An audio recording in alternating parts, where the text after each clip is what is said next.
Hi guys, ಮತ್ತೊಂದು ಬ್ಲಾಗಿಗೆ, ಅದು Moto ಬ್ಲಾಗಿಂಗ್ಗೆ after long time ಸ್ವಾಗತ. ಇವತ್ತೊಂದು ದೊಡ್ಡ ಸ್ಟೋರಿ. ಆಲ್ರೆಡಿ ತಮ್ಮನೆಲ್ಲ ನೋಡಿರ್ತೀರ. ಎಲ್ಲ ಉಲ್ಟಾನ ಇವತ್ತು, ಯಾಕೆ ಅಂತ ಗೊತ್ತಿಲ್ಲ. ಸೊ ಫಸ್ಟ್ ಆ್ಯಕ್ಚುಲಿ ಪ್ಲ್ಯಾನ್ ಆಗಿದ್ದು ನಾನು ತಮ್ಮನೆಲ್ಲ ಹಾಕಿರೋ ಹಾಗೆ ಬಿಳಿಕಲ್ ರಂಗನಾಥ ಸ್ವಾಮಿ ಬೆಟ್ಟಕ್ಕೆ ಸಂತೂರ ಬೆಳಗ್ಗೆ 5 ಗಂಟೆಗೆ ಹೋಗ್ಬೇಕಾಯ್ತು. ನಮ್ಮ ಫ್ರೆಂಡ್ಸ್ಗೂ ಹೇಳಿ ರೆಡಿ ಮಾಡಿಸಿ ನಿಲ್ಲಿಸಿ, ಪಾಪ ಅವರು ಬಂದು ನನಗೆ ಫೋನ್ ಮೇಲೆ ಫೋನ್ ಮಾಡಿ ನಾನು ಕುಂಭಕರ್ಣ ಮಲಗ್ದವನು ಎದ್ದೇ ಇಲ್ಲ ಗೆಳೆಯರೆ. ಅದು ಏನಾಗಿದೆ, ಸೈಲೆಂಟ್ಗೆ ಇಟ್ಬಿಟ್ಟು ಮಲಗಿಬಿಟ್ಟಿದ್ದೀನಿ. ನೆನ್ನೆ ಬೇರೆ ಸ್ವಲ್ಪ ಯಾವುದೋ ಕಾರ್ಯಕ್ರಮ ಆಯಿತು ನಮ್ಮ ಶಾಲೆಯಲ್ಲಿ. ಆ ಟಯರ್ಡ್ನೆಸ್ಸಲ್ಲಿ ಕಾರ್ಯಕ್ರಮ ಮುಗಿದ್ದು ಬೆಳಗ್ಗೆ ಬೇಗನೆ ಮಲ್ಕೊಂಬಿಟ್ಟೆ. ಊಟ ಮಾಡಿ ಒಂದು 11 ಗಂಟೆ ಹಿಂಗೆಲ್ಲ ಮಲಗಿಬಿಟ್ಟೆ. ನೆನ್ನೆ ಬೇಗ ಎದ್ದೋಡ್ಬೇಕು ಅಂತಲೇ ಮಲಗಿದೆ. ಒಳ್ಳೆ ನಿದ್ದೆ. 7:15 ಎದ್ದು ನೋಡ್ತೀನಿ, ಒಂದು 10-15 ಮಿಸ್ ಕಾಲ್ಗಳು. ಆಮೇಲೆ ಫೋನ್ ಮಾಡಿ ನೋಡಿದ್ರಲ್ಲ ಫ್ರೆಂಡ್ಸ್ಗಳು ಬೈಗಳು ಹೇಗಿರ್ತದೆ ಅಂತ ಬೈಸ್ಕೊಂಡು ಎಲ್ಲೋ ಏನೋ ಅಂತ ಕೊನೆಗೆ ನಾನೇನು ಅಂದ್ಕೊಂಡೆ, ಪಾಪ ಇವರು ಹೋಗಿಲ್ವೇನೋ ಅಂದ್ಕೊಂಡೆ. ಆಮೇಲೆ ನೋಡಿದ್ರೆ ಪಾಪ ಹೊರಟ್ಬಿಟ್ಟಿದ್ರು ಅವರು. But sometimes it happens. But ನಂಗೆ ಫಸ್ಟ್ ಟೈಮ್ ಆಗಿದ್ದು ಲೇಟ್ ಆಗೋದು. ಯೂಶ್ವಲಿ 5 ಗಂಟೆಗೆ ಅಲಾರಾಮ್ ಇಟ್ಕೊಂಡ್ರೆ 6 ಗಂಟೆಗೆ ಎದ್ದೊಳೋದು, ಆ ಥರ ಎಲ್ಲ ಆಗ್ಯಾವ. ಬಟ್ ಈ ಸಲ ಏನು ಮಾಡ್ಬಿಟ್ಟೆ ಎಡವಟ್ಟು ಅಂದರೆ, ಅಲಾರಾಮ್ ಇಟ್ಕೊಳ್ಳಿಲ್ಲ. ನಮ್ಮ ಹುಡುಗಂಗೆ ಹೇಳಿದೆ, ಮಚ್ಚ ಎಬ್ಸ್ಬಿಡು ನನ್ನ ಅಂತ. ಸೊ ಎಬ್ಬಿಸ್ತಾನಲ್ಲ ಬಿಡು, ಇನ್ನೇನು ಎದೊಳ್ತೀನಲ್ಲ. ವೈಬ್ರೇಟ್ ಫೋನ್ಗೆ ಅದು ಸೈಲೆಂಟ್ ಇದ್ದಿದ್ದು ಗೊತ್ತಿದ್ದು ನನಗೆ. ವೈಬ್ರೇಷನಲ್ಲಿ ಇರುತ್ತಲ್ಲ, ಎದೊಳೋದನ್ನ ಬಿಡು, ಸೈಲೆಂಟ್ ಇರುತ್ತೆ, ವೈಬ್ರೇಷನ್ ಕೇಳಿಸುತ್ತೆ ಅಂದ್ಬಿಟ್ಟು ಜನರಲಾಗಿಟ್ಟರೆ ಸುಮ್ಮನೆ ಸೌಂಡ್ ಅಷ್ಟೊತ್ತಲ್ಲಿ ಎಲ್ಲರಿಗೂ ಗೊತ್ತಾಗುತ್ತೆ ವಾಯ್ಸು ಅಂದ್ಬಿಟ್ಟು, ರಿಂಗ್ ಟೂನ್ ಯಾರು ಇಷ್ಟೊತ್ತಲ್ಲಿ ಫೋನ್ ಮಾಡೋರೆ ಅಂದ್ಬಿಟ್ಟು ಇದು ಗೊತ್ತಾಗ್ತಾರೆ, ಅವರೆಲ್ಲ ಡಿಸ್ಟರ್ಬ್ ಆಗ್ತಾರೆ ಮನೆಯವರೆಲ್ಲ ಅಂದ್ಬಿಟ್ಟು ಸೈಲೆಂಟಲ್ಲಿ ಇಟ್ಬಿಟ್ಟು ಮಲಗಿದ್ರೆ ಪುಣ್ಯಾತ್ಮ ನಾನು ಎದೊಳ್ಳೆ ಇಲ್ಲ ಸ್ನೇಹಿತರೆ. ಬೇಜಾರಾಗೋಯ್ತು. ತುಂಬ ದಿನ ಆದಮೇಲೆ ಬೈಕ್ ರೈಡ್ ಪ್ಲ್ಯಾನ್ ಮಾಡಿದ್ದು, ಒನ್ ಡೇ ಹೋಗಿ ಬರೋಣ ಲಾಂಗ್ ಅಂತ. ನೀಟಾಗಿ ಗಾಡಿ ಎಲ್ಲ ತೊಳೆದು, ಮೊಬೈಲ್ ಮೌಂಟ್ ಬೇರೆ ಕಿತ್ತೋಗ್ಬಿಟ್ಟಿತ್ತು. ಹೊಸದು ಮೊಬೈಲ್ ಮೌಂಟ್ ಹಾಕ್ತೀನಿ ನೈಟ್ ಹೋಗಿ ಪೆಟ್ರೋಲ್ ಹಾಕ್ಸಿ ಬಂದಿದ್ದು ಗಾಡಿ ತೊಳೆದು ಆ್ಯಕ್ಷನ್ ಕ್ಯಾಮ್ರಾನೆಲ್ಲ ತುಂಬ ದಿನ ಆದಮೇಲೆ ಚಾರ್ಜ್ಗೆ ಹಾಕಿ ಕ್ಯಾಮ್ರಾ ಎಲ್ಲ ಒಂದ್ಸಲ ಆನ್ ಆಫ್ ಮಾಡಿ ನೋಡಿ ವರ್ಕ್ ಆಗ್ತಾಯಿತ್ತೋ ಇಲ್ವೋ ಅಂತ ಎಲ್ಲ ಸೆಟಪ್ ಮಾಡಿ ಹೆಲ್ಮೆಟ್ಗೂ ಮೌಂಟ್ ಮಾಡಿ ಎಲ್ಲ ರೆಡಿ ಮಾಡಿ ಕೂತ್ಕೊಂಡ್ರೆ ಹಳಾದು ನಿದ್ದೆ ಕೈ ಕೊಟ್ಬಿಡ್ತು ನನಗೆ. ಬೈಕ್ ರೈಡ್ಗೆ ಹೋಗಕ್ಕೆ ಬಿಡಲಿಲ್ಲ.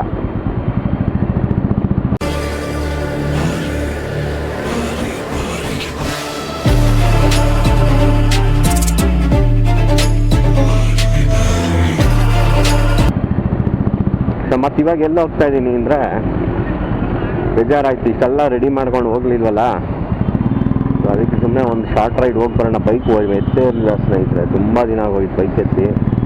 ಸುಮ್ಮನೆ ಅಲ್ಲೇ ಲೋಕಲಲ್ಲಿ ಓಡಿಸ್ತಾ ಇದ್ದೆ, ಸುಮ್ಮನೆ ಅದು ವಾರಕ್ಕೊಂದ್ಸಲ ಓಡಿಸ್ತಾ ಇದ್ದೆ, ಬ್ಯಾಟ್ರಿ ಡೆಡ್ ಆಗಿಬಿಡುತ್ತೆ ಅಂತ. ಸೊ ಎದ್ದು ಬೆಳಗ್ಗೆನೆ ಒಂದು 7:15 ಎದ್ದೆ. 7 ಎದ್ದು ಹುಡುಗರಿಗೆಲ್ಲ ಫೋನ್ ಮಾಡಿ ಕಳಿಸ್ಬಿಟ್ರಪ್ಪ, ನೆಕ್ಸ್ಟ್ ಟೈಮ್ ಪಕ್ಕ ಹೋಗೋಣ ಅಂತ ಹೇಳಿ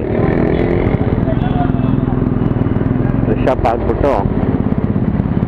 ಆಗಿ ಫಸ್ಟು ಫ್ರೆಶ್ ಅಪ್ ಆಗಿಬಿಟ್ಟೆ. ಆಮೇಲೆ ನೋಡೋಣ ಹೋಗೋದ ಬೇಡವಾ ರೈಡು ಅಂದ್ಬಿಟ್ಟು ಫಸ್ಟ್ ಫ್ರೆಶ್ ಅಪ್ ಆಗಿಬಿಡೋಣ ಅಂದ್ಬಿಟ್ಟು ಫ್ರೆಶ್ ಅಪ್ ಆದಮೇಲೆ ಡಿಸೈಡ್ ಮಾಡಿದೆ ಬಿಡದಿಗೆ ಹೋಗೋಣ ಅಂತ. ಬಿಡದಿಗೆ ಹೋಗಿ ಇಡ್ಲಿ ತಿನ್ಕೊಂಬರೋಣ ಅಂತ ಹೊರಟಿದ್ದೀನಿ. ಒಬ್ಬನೇ ಸೋಲೋ ರೈಡು. ತುಂಬ ದಿನ ಆಗಿತ್ತು ಬಿಡದಿ ಇಡ್ಲಿ ತಿಂದು. ಸೊ ಬಿಡದಿ ಇಡ್ಲಿ ತಿನ್ಕೊಂಬರೋಣ ಅಂತ ಹೋಗ್ತಾ ಇದ್ದೀನಿ. ಸೊ ಅಲ್ಲೇ ಅದನ್ನ ಒಂದು ಸುತ್ತಮುತ್ತ ಒಂದು ಯಾವ್ದಾನ ಒಂದು ಪ್ಲೇಸ್ ಇದೆ ನೋಡ್ಕೊಂಡು, ಅಲ್ಲಿ ಯಾವುದೋ ಒಂದು ಲೇಕ್ ಇದೆ. ಆದರೆ ಆ ಲೇಕ್ ನೋಡ್ಕೊಂಡು ಅಲ್ಲಿ ಸ್ವಲ್ಪ ಟೈಮ್ ಸ್ಪೆಂಡ್ ಮಾಡಿ ಒಂದು 12 ಗಂಟೆ, ಟೈಮಿಗೆ 10 ಗಂಟೆ ಆಗೋಯ್ತು. Kengeri full traffic. ಸೊ ಆ ಟ್ರಾಫಿಕಲ್ಲಿ ಒಂದು 3-4 ಜನ ಬಂದು, ನಾನು ಬೇರೆ ಬ್ಲೂಟೂತ್ ಹಾಕೊಂಡು ಹಾಕೊಂಡು ಹೆಲ್ಮೆಟಲ್ಲಿ ಕೂತ್ಕೊಂಡ್ಬಿಟ್ಟಿದ್ದೀನಿ. ಅವರೆಲ್ಲ ಅದು ಇದು ನೋಡಿ, ಗಾಡಿ ನೋಡಿ ಇಂಥವ್ರೆ. ಏನು ನೋಡಲಿ ಗಾಡಿನ, ನನ್ನ ಗಾಡಿನ ನಾನು. ಆಮೇಲೆ ನೋಡಿದ್ರೆ ಬ್ಯಾಟ್ರಿ ಬಾಕ್ಸ್, ಅವನ ಅಜ್ಜಿನ ಬಡಿಯ ಬ್ಯಾಟ್ರಿ ಬಾಕ್ಸ್ದು ಲಾಕರೇ ಕಿತ್ತೋಗ್ಬಿಟ್ಟದೆ. ಕಿತ್ತಿ ಬ್ಯಾಟ್ರಿಗೆ ಕೆಳಗೆ ಪುಣ್ಯಕ್ಕೆ ಟೂಲ್ಸ್ ಎಲ್ಲ ಇತ್ತು, ಏನೂ ಬಿದ್ದಿಲ್ಲ. ಹೆಂಗೋ ಅಲ್ಲೇ ಕಚ್ಕೊಂಡಿತ್ತು. ಅದರಲ್ಲಿ ಇನ್ನೇನು ಇಟ್ಟಿರಲಿಲ್ಲ ನಾನು. ಟೂಲ್ಸ್ ಇಟ್ಟಿದ್ದೆ, ಫಸ್ಟ್ ಏಡ್ ಇಟ್ಟಿದ್ದೆ ಅಷ್ಟೇ. ಸೊ ಆ ಬ್ಯಾಟ್ರಿ ಬಾಕ್ಸ್ ಅಂತೇನೆ ಈ ಕಡೆ ಏನಿದೆ ಏರ್ ಕೂಲೆಂಟ ಏನಂತಾರೆ ನಂಗೆ ಸರಿಯಾಗಿ ಗೊತ್ತಿಲ್ಲ. ಈ ಬಾಕ್ಸ್ ಕಿತ್ತೋಗ್ಬಿಟ್ಟಿದೆ ಲೆಫ್ಟ್ ಸೈಡು. ನಮ್ಮ ಬಾಕ್ಸ್ ಲಾಕರೇ ಕಿತ್ತೋಗಿದೆ. ಲಾಕರ್ ಹೆಂಗೆ ಕಿತ್ತೋಯ್ತು ಅಂತ ಗೊತ್ತಿಲ್ಲ ಗುರು. ಲಾಕರ್ ಕಿತ್ತಿ ತೋರಿಸ್ತೀನಿ ನಿಮ್ಗೆ. ನಾನು ಅಲ್ಲಾದರೂ ಅಲ್ಲಿ ಗಾಡಿ ನಿಲ್ಲಿಸಿ ಸ್ವಲ್ಪ ಇದು ದಾಟ್ಬಿಡೋಣ ಸಿಟಿನ. ಗೈಸ್ ಬನ್ನಿ ತೋರಿಸ್ತೀನಿ. ನೋಡಿ ಏನಾಗಿದು ಕಟ್ಟಾಗಿದೆ. ಅದು ಹೆಂಗೆ ಹೋಯ್ತು ಅಂತ ಗೊತ್ತಿಲ್ಲ. ಟೂಲ್ಸ್ ಬಾಕ್ಸ್ ಏನೈತೆ, ಟೂಲ್ಸ್ ಬಾಕ್ಸ್ ಜೊತೆಗೆ ಕಟ್ಟಿದ್ದೀನಿ. ಸ್ವಲ್ಪ ಟೈಟಾಗಿ ಕಟ್ಬಿಡೋಣ. ಒಳ್ಳೆ ತಲೆನೋವಪ್ಪ ನಮಗೆ. ನೋಡಿ ಹೆಂಗಾಗಿದೆ ಶೆಟ್. ಅದು ರಸ್ಟ್ ಹಿಡಿದ್ಬಿಟ್ಟಿತ್ತಾ ಏನು ಅನ್ನೋದು ಗೊತ್ತಿಲ್ಲ. ನೋಡಿ ನೋಡೋಕ್ಕೆ ಅಸಹ್ಯವಾಗಿ ಕಾಣ್ತೈತೆ. ಬನ್ನಿ, ಇವೆಲ್ಲ ಇದ್ದಿದೆ ಗಾಡಿನ ಮೇಲೆ.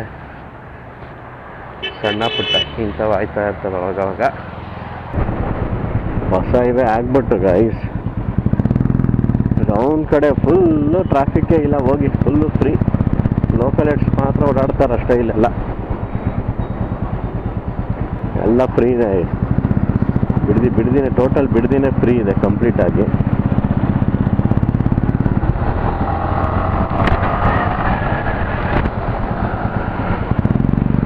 ಇಲ್ಲೊಂದು ಇಲ್ಲೇ ಹಾಕೊಂಡು ಒಂದು ಲೇಕ್ ಇದೆಯಂತೆ, ವ್ಯೂ ಪಾಯಿಂಟು.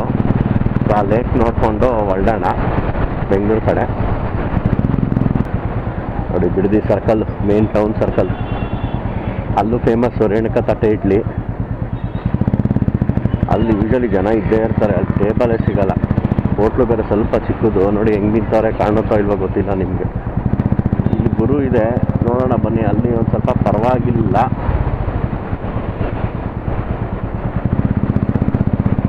ಸ್ವಲ್ಪ ದೊಡ್ಡದಾಗಿ ಇಲ್ಲೂ ಜಾಸ್ತಿ, ಶಿವಶಕ್ತಿಲೂ ಜಾಸ್ತಿ ಜನ ಇರ್ತಾರೆ ಯೂಶಲಾಗಿ.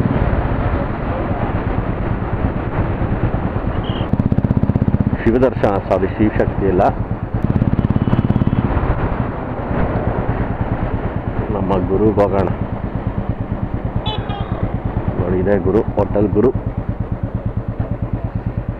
ಇಲ್ಲೇ ಪ್ಯಾಕಿಂಗ್ ಮಾಡ್ಕೊಳ್ಳೋಣ.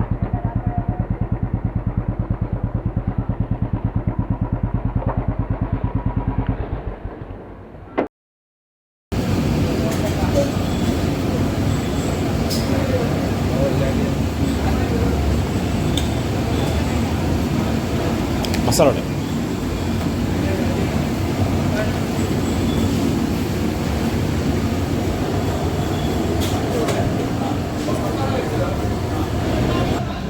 ಬೆಣ್ಣೆ ನೋಡಿ ಗೈಸ್, ಹೆಂಗೆ ಬೆಣ್ಣೆ ತೇಲ್ತಾ ಇದೆ ಬೆಣ್ಣೆ.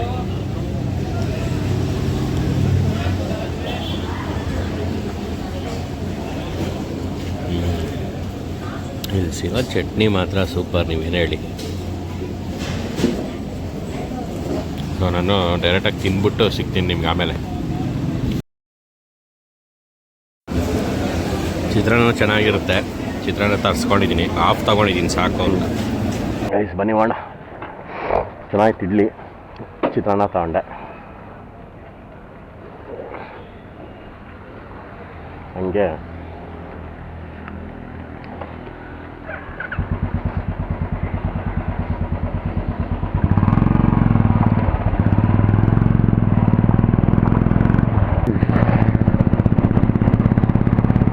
ಇಲ್ಲೇ ಬಿಡದಿ ಟೌನಲ್ಲೇ ಒಂದು ಲೇಕ್ ಇದೆ, ಒಳ್ಳೆ ವ್ಯೂ ಪಾಯಿಂಟ್ ಇದೆ.